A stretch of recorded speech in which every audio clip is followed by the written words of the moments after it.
سامنے کوئی خاص قوم ہوتی تھی، اسی کے آپ نبی ہوا کرتے تھے.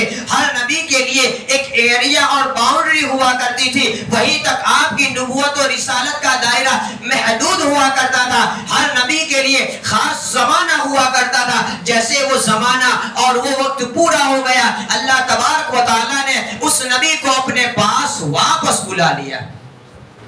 لیکن آخر میں ایک ایسے نبی کو بھیجا جس نبی کے لیے نہ کوئی ایریا خاص ہے، جس نبی کو نہ کسی خاص علاقے کے لیے بھیجا گیا، جس نبی کو نہ کسی خاص امت اور کمیونٹی کے لیے بھیجا گیا، جس نبی کو نہ کوئی خاص وقت کے لیے بھیجا گیا. اللہ تبارک و تعالیٰ نے اس نبی کو اس طریقے سے بھیجا کہ وہ نبی ہے محض انسانوں کے نہیں، بلکہ وہ نبی ہے پوری کائنات کے.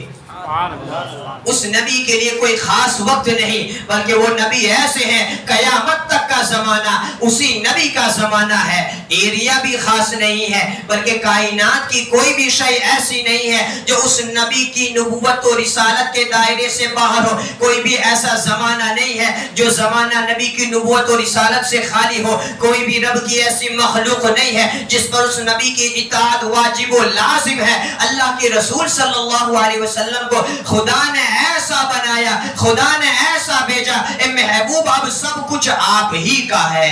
انی رسول اللہ علیکم جمیعا. اسی لیے ہمارے نبی کس کے نبی ہے؟ ہمارے نبی سارے انسانوں کے نبی ہے. اب انسانوں میں سب آ گئے، چاہے وہ انبیاء ہو تو انبیاء کے بھی ہمارے نبی نبی ہے، اسی لیے آپ کو نبی الانبیاء کہا جاتا ہے. چاہے وہ رسول ہو، رسولوں کی ابھی آپ رسول ہے، اس لیے آپ کو رسول المرسلین کہا جاتا ہے. چاہے پچھلے نبی ہو، انبیاء ہو، رسول ہو، ان کی امتیں ہو، ان کی نسلیں ہو، ان کی اولاد ہو، ہر ایک کے آپ نبی ہے. اسی لیے آپ کو نبی الامم کہا جاتا ہے. جتنی بھی امتیں گزری ان امتوں کے آپ نبی ہے. علاقہ بھی آپ کا ایسا طویل ہے، فرشتوں کے بھی آپ نبی ہے، انسانوں کے بھی آپ نبی ہے، جناتوں کے بھی آپ نبی ہے، جانوروں کے بھی آپ نبی ہے. اللہ تبارک و تعالیٰ نے آپ کو ایسی نبوت و رسالت عطا فرمائی جس کی کوئی حد ہی نہیں ہے.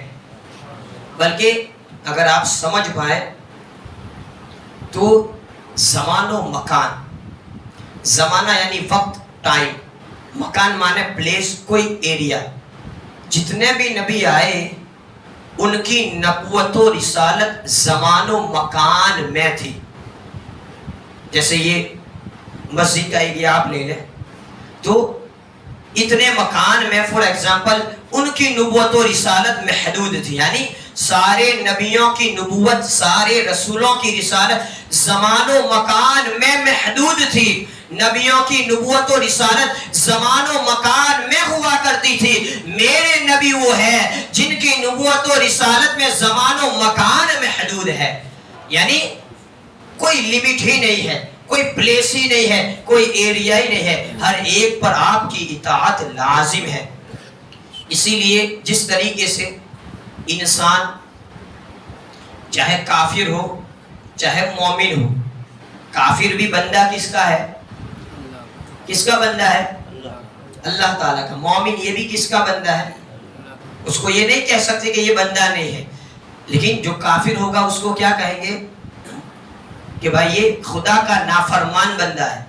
مومن جو ہوگا اس کو کیا کہیں گے؟ یہ خدا کا فرما بردار ہے. لیکن بندے تو سبھی خدا کے ہی ہیں. اسی طریقے سے چاہے کوئی نبی کو مانے چاہے نبی کو نہ مانے، سب کے سب حضور کے امتی ہے. انی رسول اللہ علیکم جمیعا وما ارسلناک الا کافۃ للناس جمیعا. لیکن جو حضور کی دعوت کو مان کر قبول کر لے اس کو امت اجابت کہتے ہیں، اور جو نہ مانے اس کو امت دعوت کہتے ہیں. دو میں ڈیوائڈ. جس طریقے سے فرما بردار بندہ، ماننے والا، نہ فرما بردار بندہ، نہ ماننے والا، سب خدا کے بندے ہیں. تو جنہوں نے نبی کی نبوت کو مان لیا، اس حضور کے فضل سے ہم گنہگار امتیوں نے اتنے سارے گناہوں کے باوجود حضور کے قدموں میں ہم جھک گئے تو ہم امتی ہیں حضور کے اجابت والے. یعنی یا رسول اللہ ہم آپ کے غلام ہیں. اور جنہوں نے نہیں مانا وہ بھی امتی ہے، لیکن ان کا شمار امت دعوت میں. یعنی حضور کی دعوت اور حضور کی تبلیغ ان تک بھی پہنچی، اس لیے حضور کے فضل و احسان نے ان کو خارج نہیں کیا۔ وما ارسلناک الا رحمت للعالمین کی رحمت کا حصہ وہ لوگ بھی بنے۔ وکان فضل اللہ علیک عظیما، اللہ کے بڑے فضل کا حصہ ان کو بھی ملا، وہ اس لیے کہ حضور کی نبوت و رسالت عام ہے، اس لیے اللہ تعالیٰ فرماتا ہے وَمَا كَانَ اللَّهُ لِيُعَذِّبَهُمْ وَأَنْتَ فِيهِمْ، اے محبوب جب تک آپ ان کے درمیان میں ہیں اللہ تبارک و تعالیٰ عمومی عذاب نہیں بھیجے گا۔ پچھلی امتیں ہلاک ہو گئی، طوفان نوح آیا، 70 72 72 75 اتنے لوگ بچے، سب غرق ہو گئے۔ چاہے وہ طوفان نوح ہو، نوح کی قوم پر عذاب آیا، چاہے حضرت ہود ہو، حضرت عاد ہو، پچھلی امتوں کی تاریخ ان کے واقعات کو اٹھا کر دیکھ لے، اللہ تبارک و تعالیٰ نے ایسا عذاب بھیجا، پوری قوم کو، پوری امتوں کو تباہ و برباد کر دیا، اس لیے کہ جب انہوں نے نبوت و رسالت کا انکار کرنا چاہا، نبیوں کی توہین کی، نبیوں کو گستاخی کی، بلکہ نبیوں کو شہید کرنا شروع کیا، اللہ تبارک و تعالیٰ نے اس نبی کو بچا کر ان کی پوری قوموں کو ہلاک و برباد کر دیا۔ لیکن قربان جاؤ اس نبی ہاشمی پر، رحمت للعالمین پر، اللہ تبارک و تعالیٰ فرماتا ہے وَمَا كَانَ اللَّهُ لِيُعَذِّبَهُمْ وَأَنْتَ فِيهِمْ، اے محبوب یہ آپ کی امت اتنی گنہگار ہے، اتنی خطاکار ہے، بلکہ جو امت اجابت ہے یعنی ہم لوگ، اور جو امت دعوت ہے آپ کے علاوہ دوسرے لوگ جو ہے جو آپ کی نبوت کو نہیں مانتے ہیں، لیکن آپ کی نبوت و رسالت کی تبلیغ ان تک بھی پہنچی ہے، اس لیے آپ کی رحمت نے ان پر ایسا سایہ کیا، قیامت تک اب کوئی ایسا عذاب نہیں آئے گا جس عذاب کی وجہ سے پوری قوم ہلاک و برباد ہو جائے۔ کیوں؟ وَأَنْتَ فِيهِمْ مَا كَانَ اللَّهُ لِيُعَذِّبَهُمْ وَأَنْتَ فِيهِمْ، اللہ کیسے عذاب دے گا اس حال میں کہ محبوب آپ ان کے درمیان میں ہے، آپ ان کے اندر موجود ہے، تو قیامت تک عذاب الہی، عمومی عذاب سے بچانے والی رحمت بھی اس آقا کی ہے، جس کی وجہ سے اللہ تبارک و تعالیٰ اتنا سب کچھ دیکھنے کے باوجود ہم پر فضل فرما رہا ہے، ہم پر احسان فرما رہا ہے۔ جانوروں کے بھی وہ نبی، جناتوں کے بھی وہ بھی نبی، اسی لیے تو سورہ جن کا تذکرہ کر لے، قُلْ أُوحِيَ إِلَيَّ أَنَّهُ اسْتَمَعَ نَفَرٌ مِّنَ الْجِنِّ فَقَالُوا إِنَّا سَمِعْنَا قُرْآنًا عَجَبًا، ان جناتوں نے جب نبی کی زبان سے خدا کے کلام کو سنا تو وہ جنات یہ کہنے پر مجبور ہو گئے ہم نے محمد کی زبان سے ایک ایسے عجیب کلام کو سنا ہے، اور خدا کا کلام جب مصطفیٰ کی زبان سے جناتوں نے سنا، حضور کی بارگاہ میں حاضر ہو کر حضور پر ایمان لے آئے۔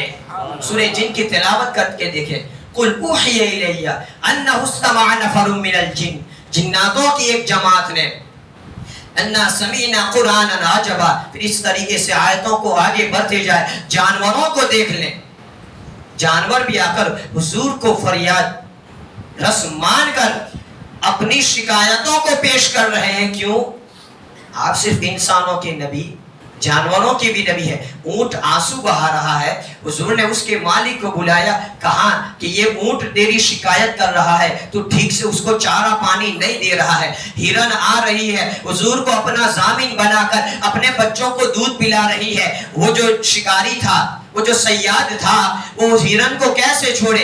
ایک جانور جب شکار سے آزاد ہو جاتا ہے وہ لوٹ کر نہیں آتا ہے۔ ہرن نے کہا حضور کی بارگاہ میں، اس نے عرض کیا، حضور نے اس شکاری کو کہا جب تک یہ ہرن واپس نہیں آئے گا یہ محمد تیرے جان میں رہے گا، یعنی محمد تیرے قبضے میں رہے گا۔ محمد اس کی ضمانت دیتا ہے۔ وہ ہرن جاتا ہے، اپنے بچوں کو دودھ پلاتا ہے، دودھ پلانے کے بعد پہلے تو صرف ہرن کو اس نے شکار بنایا تھا، اب وہ ہرن اپنے بچوں کو لے کر جب واپس آتا ہے وہ شکاری دیکھتا ہے، ارے کیسی زبان ہے جس پر جانور ایسے مطیع و فرما بردار ہے، جس کا کہا اور جس کے خلاف جانور نہیں کرتے ہیں، وہ شکاری بھی ایمان لے آتا ہے کہ زبان اس ہرن نے جس کو دی تھی وہ جانوروں کے بھی نبی تھے۔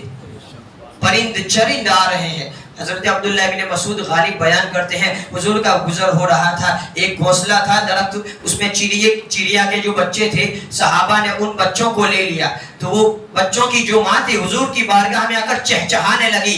حضور نے کہا تم میں سے کس نے اس کے بچوں کو پکڑا ہے؟ صحابہ کہتے یا رسول اللہ صلی اللہ علیہ وسلم اس کے بچے ہمارے پاس ہے۔ حضور کہتے ہیں یہ چڑیا تمہاری میرے پاس شکایت کرتی ہے۔ حضور کے کہنے پر صحابہ نے ان بچوں کو چھوڑ دیا۔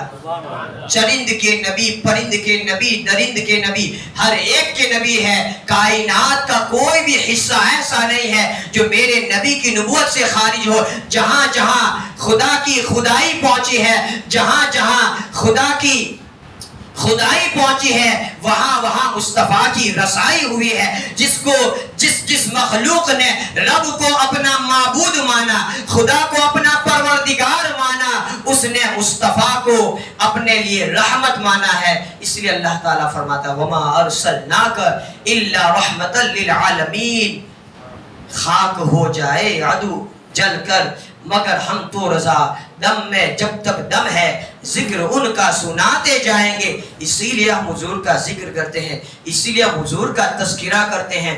بے زبان جانور ہو، عقل نہ رکھنے والے پرند ہو، وہ جنات ہو، جب وہ حضور کی اطاعت کرتے ہیں تو اللہ تعالیٰ نے ہمیں تو اشرف المخلوقات بنائے۔